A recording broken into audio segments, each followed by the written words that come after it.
This is my paladin build, my preacher build for the character. So we chose a main class being the preacher. We have a sledgehammer currently at +5 with a infusement or rune being attached to it, highlighting the benefit of radiance being increased on the weapon as well. So it scales off radiance even better. Nice. We have the preacher catalyst over here too, which helps with our spells. And the spells that we have right now, piercing light, radiant weapon, which these two here are great. You would have a starting one being radiant flare initially, but you'll find this during the playthrough as well. Really, really nice. And we also have Radiant Slash, which is a horizontal slash in the game with your ability. So it's very, very nice. Air Slash, essentially. Like the Moonblade in Elden Ring. That's the kind of the vibe you get out of it by using spells. We also have some other opportunities here, which is Cleansing Spring or even Sanctify. Sanctify will cleanse you initially and then heal you over time if you stay in the area. While Cleansing Spring does actually always stop status buildup of anything or remove status effects on you, as long as it's there. So it's really disgusting.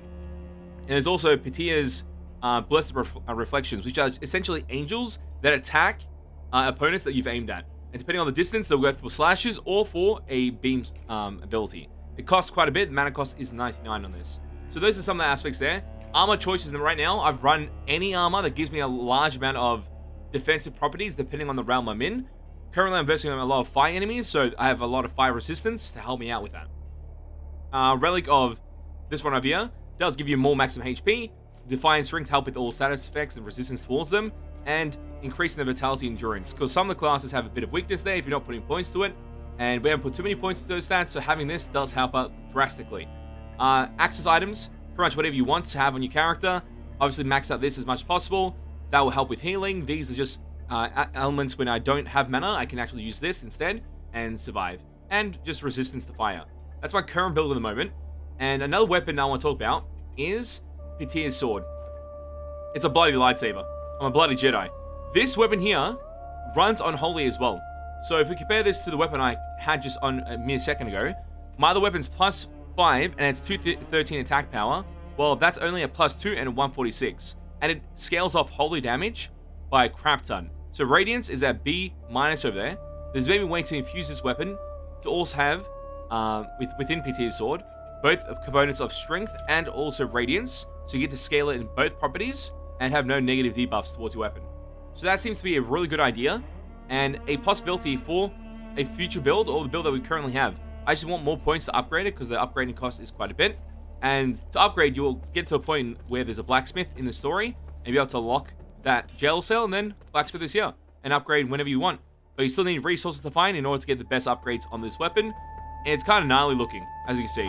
It looks beautiful. For a paladin build or early start in the game, it's very easily accessible because this weapon is given to you on the first boss. So after you kill the first boss, you get a remembrance. You enter this area here, and you actually go into your ability of the Umbral, and enter this zone. You'll be able to talk to this guy right over here. And when you talk to this guy right over here, you go to your remembrance over here. We've killed 4 bosses at the moment in different realms. But you go for the first one because that's where the Radiance boss is initially. The first one. And over here, you get a choice of using your currency in order to transfer it into whatever choice you want. In that case, I've chose the weapon. I think it was around 40 points of that currency. And the points are very limited, so keep in mind what you use it for. But that gave me the choice to actually run a Radiance build, even more. So we've got another opportunity to use a different weapon that looks gnarly as hell within the gameplay. So I think that's really fun as well. And if you want the spells, the same thing happens over there with the overall. You can get the spells there too. But also during your campaign experiences, you'll go to this character right over here and talk to him multiple times after handing him books to be able to purchase those spells from him. In this case, I already purchased all the spells that I needed, which gave me a lot of opportunities to actually play the game at a high level. So let's highlight this build in action, just against a couple of opponents, even though it's a low level build at the moment, because I still want to upgrade the sword to become even stronger and even fix some of my stats, because my stats are all over the place. But I don't want to reset my stats at the moment, so we're just going to highlight the build in action and have a bit of fun there. Be able to go through this area. There should be an opponent right over here. Wait for him to get closer. I'll be able to attack him. 216, 218, 3 swipes dead. And the range is pretty good on the weapon too. And has a bit of cleave to it. So you should be able to survive the majority of cases easily. There you go. The heavy animation in as well.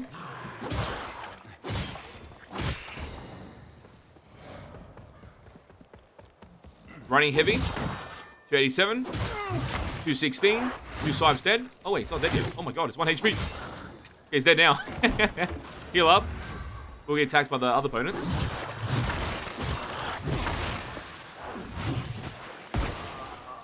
I got shot by the guy behind me. My bad. Okay, rush forward.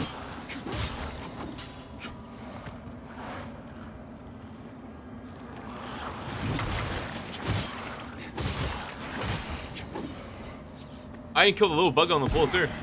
Amazing.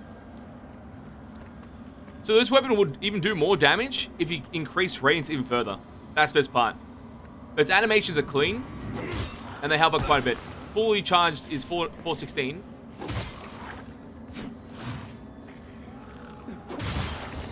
And it's got good cleave, like a polearm, but for a saber instead. The extended reach will help out drastically in majority fights. Especially because you're versing in this game, in this zone, in the Umbral zone, aka the Undying zone, or Unaliving zone, sorry. You verse a lot of these ghouls, and they spawn quite often. And sometimes in higher areas, you verse large quantities of them. Large swarms, and you need to deal with them. This weapon will deal with them quite quickly, and quite easily. There's some other opportunities for other things in the future, with other weaponry. I believe there's like a certain polearm you can get with Holy Light, but that's after you finish the main campaign. Which is really weird how that works, because it's based on a different class. It's also the Radiance class. I think it's one of the secret classes in the game. But it's very optimal. I even backpacked the target. Okay, hit the target from behind when I'm not even there. Because I'm swiping ahead of me. It's got such a good cleave range. Amazing, absolutely amazing. And you can use the spells as well with it, in conjunction. In this case, I could have used a cleanse spell to stop the poison damage, but it doesn't matter. Dead opponent in there. The slashes look like this, as well. And it's very clean. Reminiscent of honestly, the Moon Blade, or the Moon Katana from Elden Ring. It's kind of reminiscent. When you see this amount of light on the weapon alongside that, it's pretty cool. It's quite gnarly to see.